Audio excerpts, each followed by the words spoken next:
오늘은 아간 사건의 교훈이라는 제목으로 제가 말씀을 제목을 붙였습니다. 오늘 우리가 읽은 이 본문 말씀은요, 여러분이 익히 잘 알고 계시는 아간이라는 사람의 집안이 멸망한 사건에 관한 기사가 기록되어 있습니다. 이 사건이 발생한 시기는요, 이스라엘 백성들이 본격적으로 가나안 정복 전쟁을 시작한 지 얼마 지나지 않은 때입니다. 온 백성이 가나안의 첫 성이었던 크고 웅장한 여리고 성을 무너뜨리고 온 성을 멸망시키고 난 직후라서 백성들은 승리의 기쁨으로 가득한 그때입니다.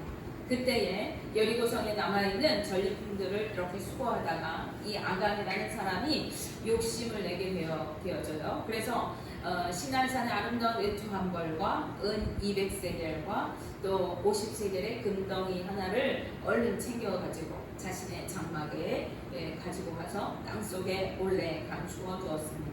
여기서 장막이라고 하는 것은 그에 거하는 집을 얘기해요.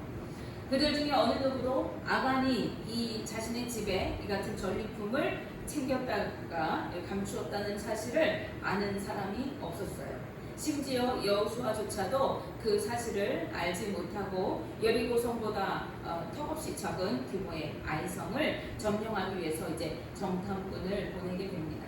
그리고 아이성을 둘러본 정탐꾼들은 이 성은 여리고보다 작기 때문에 백성들이 다 가서 싸울 필요가 없겠다. 이 성을 점령하기 위해서는 한 2-3천 명만 가면 되겠다. 이렇게 얘기를 해요. 그래서 일부만 나가서 그 성을 점령하라고 이제 여호수아가 3,000명 정도 그 백성을 보내게 되어집니다. 근데 여호수아가 이 제안을 수락하고 이렇게 아이성에 보냈지만은 충분히 이길 줄 알았던 이 아이성에서 이스라엘 군대가 완패를 하게 되어져요. 그리고 도망하는 시세가 되게 됩니다. 그리고 그 과정에서 36명의 사람이 목숨을 잃게 되어져요. 얼마 전까지 여리고성을 크게 무너뜨리고 기세가 충천했던 이스라엘 백성들은요, 마음이 물같이 녹아내렸다 이렇게 얘기합니다. 참담한 패전을 경험한 이 여호수아와 이스라엘 백성들은 두려움에 떨게 된 것이죠. 그래서 이제 여호수아가 장로들을 데리고 함께 주님 앞에 나가서 이렇게 호소하고 기도합니다. 참패로 인하여서 백성들의 마음이 이제 적들과 싸울 마음이 없어졌습니다. 그리고 우리가 이렇게 참패한 것을 그 소식을 들은 가나안 땅에 있는 이방 백성들이 이제 이스라엘 백성들을 공격해 들어올 것이기 때문에 우리가 이곳에서 멸망하게 될 것이 뻔한데 이제 어떻게 하시겠습니까? 이렇게 하나님의 뜻을 물어보고 있습니다. 여호수아 7장 8절 9절 말씀에 주여 이스라엘이 그의 원수들 앞에서 돌아섰으니 내가 무슨 말을 하오리까? 가나안 사람과 이 땅의 모든 사람들이 듣고 우리를 둘러싸고 우리 이름을 세상에서 끊으리니 주의 크신 이름을 위하여 어떻게 하시려나이까 하니 이렇게 말씀하고 있습니다. 그런데 이때 하나님께서 패전의 원인을 말씀해 주셔요. 그것은 이스라엘 백성이 범죄하여서 하나님께서 명령하신 언약을 어기고 하나님께 온전히 바쳐진 물건을 도둑질했다는 것입니다. 하나님께서는 여리고성을 점령하게 될 때에 그 성을 진멸하라고 그래서 온전히 하나님께 바쳐지도록 이렇게 하도록 명령하셨어요. 여호수아 6장 18절 말씀에 너희는 온전히 바치고 그 바친 것 중에서 어떤 것이든지 취하여 너희가 이스라엘 진영으로 바치는 것이 되게 하여 고통을 당하게 되지 아니하도록 오직 너희는 그 바친 물건에 손대지 말라 이렇게 말씀하셨습니다. 이미 이렇게 경고하셨음에도 아간은 귀한 물건들을 보자마자 탐심을 갖게 되었고 그 물건들을 가져다가 자신의 장막 안에 숨겨두었던 것입니다. 그리고 이 같은 그의 범죄를 단지 그만의 범죄로 하나님은 여기지 않으시고 온 이스라엘의 범죄 가운데 범죄를 저지른 것으로 인정해 주십니다. 한 사람의 범죄가 그 한 사람의 범죄로 끝나는 것이 아니라 하나님의 백성, 그 공동체의 범죄라고 하나님 말씀하십니다. 그래서 이스라엘이 진멸한 여리고성과 같이 하나님께 바쳐진 것이 되었다 이렇게 말씀하시는 것입니다. 즉 이스라엘 백성들 역시 진멸을 당할 자들이 되었다 하는 것입니다. 그렇기 때문에 도둑질한 물건을 이스라엘 진영 가운데서 제하여 버리기 전까지는 너희가 정복 전쟁을 계속해 나갈 수 없을 것이다. 이렇게 하나님께서 말씀하십니다. 그래서 하나님은 이스라엘 백성들을 거룩하게 하고 그들 중에 누가 이 범죄를 저지른 자인지 하나님 앞에서 가려내라고 말씀하십니다. 아간이 백성들 중에 범죄한 자이니 그 하나님의 가려내도록 하신 그 방법을 통해서 이제 세상의 백성들 가운데 밝히 드러났습니다. 하나님 앞에서 드러났습니다. 여호수아는 그에게 하나님 앞에서 죄를 자복하고 무엇을 행하였는지 숨김없이 말할 것을 명령합니다. 아무도 모르게 탐심을 품고 여리고 성에서 물건을 가져다가 자신의 집에 숨겨두었던 아간의 죄는 완전 범죄인 것처럼 성공한 것 같았어요. 아무도 알지 못했어요. 그런데 모든 것을 알고 계시고 불꽃 같은 눈동자로 지켜보고 계시는 하나님 앞에서는 어느 것도 감추어질 것이 없이 밝히 드러나게 되어지는 것입니다. 그리고 그 결과는 오늘 우리가 읽은 말씀에서와 같이 그와 그의 온 집이 죽임을 당하고 멸망하게 되어진 것입니다. 그의 아들들과 딸들까지 그리고 그가 가지고 있던 가축들까지도 모두 죽임을 당한 것은 그 집안이 완전히 대가 끊어지고 멸망하게 되었다 하는 것을 의미하는 거예요. 아간이 이 같은 처지가 된 이유가 무엇이었습니까? 그것은 그의 탐심 때문이었습니다. 탐심은 눈을 가리고 분별하지 못하게 합니다. 귀한 물건을 보자마자 그것에 현혹되어서 갖고 싶은 마음이 가득해지니까 이제 하나님의 명령을 잊어버렸어요. 그래서 그것을 소유로 내 것으로 삼아야겠다는 그 욕망 때문에 그 같은 일을 저지르게 된 것입니다. 진별하여 하나님께 바쳐져야 할 물건을 자신의 소유로 삼아서 하나님의 것을 제 것으로 바꾸어버린 거예요. 따라서 이 이야기를 통해서 우리에게 주시는 교훈 중에 하나는 탐심을 갖지 말라 하는 것입니다. 탐심은 사전적인 의미로 탐욕스러운 마음을 뜻합니다. 이것은 어떤 것을 갖고자 하는 지나친 마음을 뜻하는 거예요. 집착적인 마음을 말합니다. 즉 육신의 것에 대한 강한 욕망을 뜻하는 것이죠. 이것은 우리의 눈과 귀를 멀게 하고 분별하지 못하도록 합니다. 따라서 바울은 빌립보서 3장 5절 말씀에서 이렇게 경고하고 있습니다. 그러므로 땅에 있는 지체를 죽이라. 곧 음란과 부정과 사욕과 악한 정욕과 탐심이니 탐심은 우상 숭배니라. 아멘. 육체를 따라 음란하고 부정한 마음으로 사욕과 악한 정욕과 탐심을 따라서 살아가는 것을 엄히 경계하면서 탐심은 우상 숭배와 같은 것이다 이렇게 말씀하고 있습니다. 탐심으로 가득했던 아간은요 하나님의 명령도 어기고 자신의 욕망을 채우려고 했던 것을 우리가 볼 수 있습니다. 그러므로 우리는요 육체의 소욕을 따라 살아가면서 탐심을 품고 세상 것에 집착하며 살아가는 삶이 아니라 그렇게 살아갈 때 우리는 하나님 말씀에 불순종하며 살아갈 수밖에 없거든요. 그런 삶이 아니라 성령의 인도하심을 따라서 하늘의 것을 사모하며 살아가야 하는 것입니다. 그것이 하나님의 백성, 하나님의 자녀들의 삶인 것이죠. 둘째로 이 이야기가 주는 교훈은요 하나님의 백성은 거룩해야 한다는 것입니다. 거룩하다는 말에 여러 가지 뜻이 있지만은 그 중에 하나는요 깨끗하다라는 뜻이 포함되어 있습니다. 즉 하나님 앞에서 정결해야 한다는 것입니다. 그런데 하나님의 백성은요 성경에서 하나님이 하나님의 백성을 다스리실 때 물론 개인적으로 다스리기도 하시지만요 공동체를 함께 다스리세요. 공동체성을 띠시는 것입니다. 따라서 아간 한 사람의 범죄는 이스라엘 전체를 부정하게 하고 죄를 범한 존재로 만들어 버렸습니다. 그리고 그 결과 전쟁에서 패하게 되고 36명의 무고한 생명이 희생을 보게 되는 결과를 가져왔어요. 즉 아간 한 사람은 온 백성이 하나님 앞에 부정하게 되고 범죄한 나라가 되게 하는 그러한 존재였다는 것입니다. 하나님께서는요 어찌해서 아이 성에서 패했는지 묻는 여호수아에게 너희 중에 누군가 범죄하였다 이렇게 말씀하시지 않고 이스라엘이 범죄하였다 즉 너희가 내게 범죄하였다 이렇게 말씀하셨습니다. 그것은 아간으로 인하여 이스라엘 백성의 거룩함이 깨졌기 때문입니다. 이것은 마치 뭐와 같냐면요 생수가 담긴 컵 안에 깨끗한 물 안에 작은 이물질이 섞이면 그 물 전체가 먹을 수 없는 오염된 물이 되는 것과 같은 것입니다.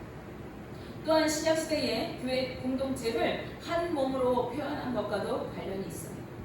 하나님의 백성은요, 거룩한 한 몸으로서 예수 그리스도 안에서 서로 연결되고 연합되어 있는 그러한 존재이기 때문에 한 사람의 범죄는요, 그만의 문제로 끝나는 것이 아니라 온 몸인 교회 공동체에 영향을 끼치는 것입니다.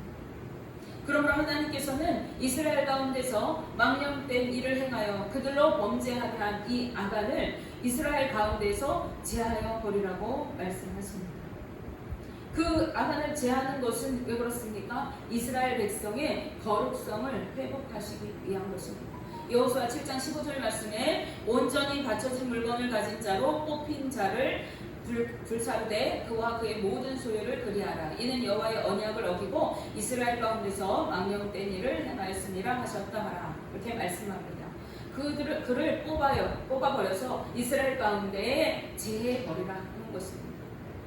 우리는 서로 믿음 안에서 거룩한 하나님의 백성으로 세워지도록 권면하고 세워주면서 거룩한 한 몸을 이루어야 할 신앙 공동체임을 기억하며 살아가야 하겠습니다. 또한 나로 인하여 공동체 전체에 영향을 끼칠 수 있음을 기억하면서 신실한 믿음으로 살아가기를 힘써야 하는 것입니다. 셋째로 이 이야기가 우리에게 주는 교훈은요, 하나님은 하나님의 이름을 위하여 일하신다는 것입니다.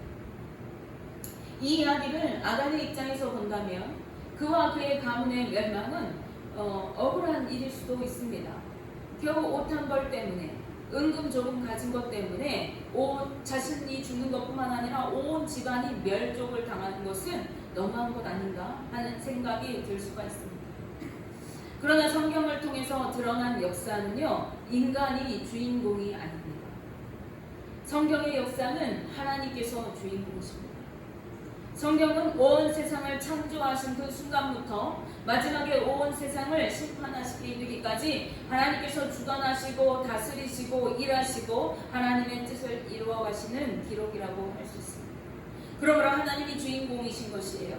하나님께서 창조하시고 다스리시고 예수 그리스도를 통하여 온 인류를 구원하셔서 거룩한 하나님의 나라를 완성해 가시는 여정을 기록한 책이 바로 성경입니다. 그리고 이 성경은 단순한 이야기 책이 아니라 온 우주 만물의 역사, 그것이 이루어져가는 그 하나님의 질서를 이야기하고 있는 거예요. 따라서 하나님의 말씀인 이 성경은 철저히 하나님의 관점으로 바라보고 이해해야 하는 것입니다. 그러나 대부분의 사람들은 인간의 관점에서 이 성경을 바라보고 이해하게 되어져요. 그래서 하나님이 너무하신 것 아닌가? 어떻게 신이 저렇게 무자비할 수 있나? 이러한 말들을 하게 되어집니다. 그런데 이것은요, 인본주의적인 시각에서 바라보는 왜곡된 시선입니다. 성경은 인본주의적인 사상이 아니에요. 성경은 철저하게 신본주의입니다. 성경에 등장하는 하나님의 사람들은 철저히 하나님의 관점으로 바라보고 그 앞에 순복하였습니다. 따라서 나를 위하여 하나님께서 일하여 주시기를 구하는 것이 아니라 하나님의 영광을 위하여, 그분의 이름을 위하여 일하시도록 구하고 오히려 하나님의 긍휼과 자비하심을 구할 뿐만 아니라 하나님의 뜻대로 순종하여 살아갈 수 있기를 구했던 것을 볼 수가 있습니다. 모세는 범죄한 이스라엘에게 진노하셔서 그들을 멸하시겠다고 말씀하시는 하나님께 백성을 위해 기도하면서 이렇게 간구합니다. 민수기 14장 15절 16절 말씀에 이제 주께서 이 백성을 하나같이 죽이시면 주의 명성을 들은 여러 나라가 말하여 이르기를 여호와가 이 백성에게 주기로 맹세한 땅에 인도할 능력이 없었으므로 광야에서 죽였다 하리이다. 아멘. 이런 나라들이 하나님께서 이스라엘 백성과 함께 하신다는 소문을 다 들었습니다. 하나님께서 우리들과 함께 불기둥으로 구름기둥으로 역사하시고 애국에서 우리를 어떻게 인도해 주셨는지, 광야에서 우리를 어떻게 지키셨는지 저들이 다 보았습니다. 그런데 이 이스라엘 민족을 광야에서 모두 죽여버리시면 이제 저 이방 사람들이 말하기를 하나님이 능력이 없는 신이라서 그들에게 약속한 그 땅을 그들에게 줄 능력이 없어서 저들을 광야에서 다 죽겠구나, 이렇게 말할 것이 아닙니까? 그러니 주의 이름을 위해서 이 백성을 살려주시옵소서, 이렇게 간구하고 있는 것입니다. 오늘 본문 말씀에서 여호수아도 아이성에서 패배한 이스라엘을 위하여 간구하면서 왜 우리를 패배하게 하셨습니까? 우리를 이곳까지 인도하셨다면 당연히 이기게 하셔야 하는 것 아닙니까? 이렇게 말씀드리지 않고 이방 나라들이 우리를 둘러싸고 멸망하게 할 것이 뻔한데 하나님 주의 그 크신 이름을 위해서 어떻게 하시겠습니까? 라고 하나님께 기도합니다. 하나님의 모든 사람들은 하나님의 일하심을, 하나님의 이름을 위하여 그리고 하나님의 영광을 위하여 행하시는 그 일을 위해 기도하고 있는 것입니다. 하나님은 하나님의 이름을 위하여, 하나님의 영광을 위하여, 하나님의 약속을 위하여 일하시는 분이기 때문에 그렇습니다. 그러므로 우리가 주님의 뜻을 구하고 그 뜻대로 살아가는 것을 하나님께서는요 가장 기뻐하십니다. 반대로 하나님의 뜻을 거스르고 말씀대로 순종하지 않고 불순종하는 것을 하나님은 가장 싫어하시는 것이죠. 오늘 하나님께서 아담을 책망하실 때 하나님께서는요 물건을 가진 것 자체를 책망하시기보다는 그 물건을 모두 진멸하여 하나님께 바치도록 명령하신 그 말씀을 따르지 않고 하나님과의 약속을 어긴 것을 지적하고 계십니다. 따라서 이 말씀을 통해 우리는요 하나님의 말씀대로 순종하여 살아가고 주님의 뜻을 거스르는 삶을 살아가지 않도록 주의해야 한다는 것을 배워야 하겠습니다. 우리는 세상의 소욕을 따라서 탐욕과 정욕대로 살아갈 것이 아니라 성령의 인도하심 따라 하나님의 뜻을 따라 순종하며 살아가고 거룩한 하나님 나라 백성으로서 거룩한 삶을 살아가야 하는 것입니다. 그래서 우리의 삶을 통해 하나님의 하나님 되심을 나타내야 하는 것이죠. 이 아간의 이야기를 통해서 우리는 우리의 삶이 어떠해야 함을 배워야 하겠습니다. 그것은 첫째, 우리가 탐욕스럽게 세상 것을 구하며 살아가는 것이 아니라 하나님의 뜻을 구하며 살아가야 한다는 것입니다. 둘째, 우리는 하나님의 택하신 백성으로서 거룩한 나라로서 거룩성을 나타내며 거룩의 빛을 통하여 하나님의 영광을 드러낼 하나님의 백성들이라는 사실입니다. 또한 그것은 나 혼자 개인의 문제가 아니라 우리 믿음의 공동체인 하나님 나라를 세워가는 가장 중요한 일이라는 것입니다. 또 마지막으로 하나님은 하나님을 위하여 일하시는 분이시기 때문에 하나님께 우리가 무엇을 요구하는 것이 아니라 하나님의 뜻에 맞추어 우리가 살아드리는 삶을 살아야 한다는 것입니다. 원하기는 우리 모두가 이러한 삶을 살아가게 되시기를, 그래서 하나님의 뜻을 이루는 거룩한 하나님의 백성으로 지어져 가시기를 주님의 이름으로 축복하며 기도합니다. 기도하겠습니다.